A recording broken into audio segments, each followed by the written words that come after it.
Hello and welcome to another episode of Mr. Kung Has Problems. Tonight we're working on Module 7, Lesson 17. And in class today we've been practicing and solidifying our fluency with grade level math terms, with decimals and fractions and all sorts of other stuff. And today in the homework we're going to be doing two problems where we use sort of a table to test out our ability to shift between different representations of numbers. First fractional numbers and then also decimal numbers. So let's take a look at parts of tonight's homework. Since there's only two problems, I'm not going to be doing any one problem completely, but I will be helping you out with some of the problems along the way. So let's take a look at problem number one. Problem number one says, decimal fraction review. Plot and label each point on the number line below and complete the chart. Only solve the portion above the dotted line. Okay, let's see. So let's see what they've done here. Point A, they said that in unit form, that can be expressed as 2 ones and 9/10. Let's see if they got that right up here on the number line. Let's see. They've got point 8 out here at 2 and 9/10, right? These are tenths. Let's just count them. Let's see. 1, 2, 3, 4, 5, 6, 7, 8, 9, 10. Yep, those are tenths. So this is 2 and 9/10. Now, could we express 2 and 9/10 in decimal form? Oh, I bet you could. Could we express it in mixed number form? Oh, like they did here below. It's nice that they include these as reminders. Sure, like that would be 2 and 9/10, right?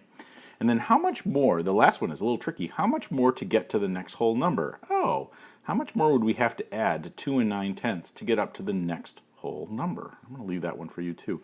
Let's see problem B. Problem B they express in decimal form and in mixed number form. And so we've got to do a couple of things. We need to express it in unit form. I'm going to leave that for you to do.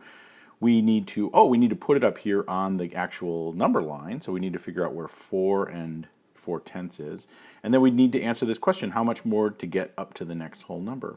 Since they've already provided two versions of this, and you've got 1, 2, 3 to go, I'm going to leave that one for you.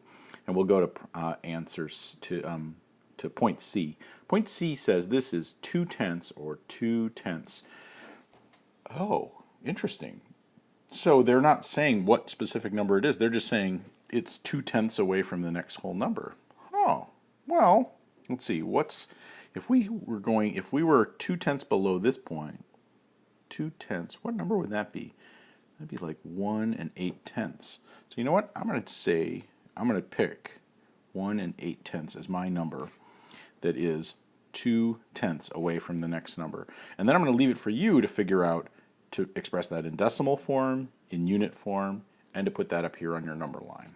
Okay? So they've provided now 4 of the pieces of data, actually 5, and I've provided a couple more, 6, 7. So you've got about 1, 2, 3, 4, 5, 6, 7, 8 different things that you need to do. Yeah, we've done about half of the work. So I'll leave the rest of it for you. Let's take a look at problem number 2. Complete the chart. The first one has been done for you. Only solve the top portion above the dotted line. This is the dotted line in your homework page. There's a dotted line down here. So let's see.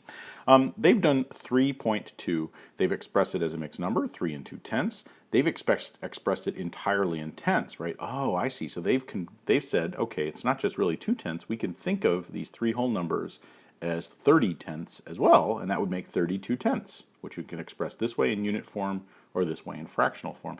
And then they've done an even more complicated version. They've said, let's look at this in terms of hundredths, and they've done it this way.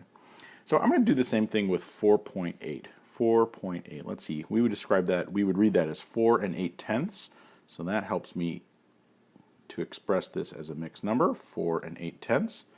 Let's see. If we thought of this number as all tenths, we'd have 8/10 from here. How many tenths are in 4 holes? Well, let's see. There's 10 tenths in 1 hole. So 10, 20, 30, 40 tenths in 4 holes. Plus the 8 would be 48 tenths. I'm going to leave that for you to write in fractional form.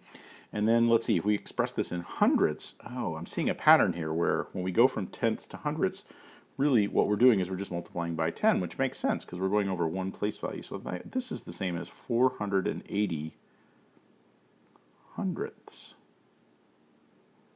And we can think of that, if we thought of this as 4.80, right?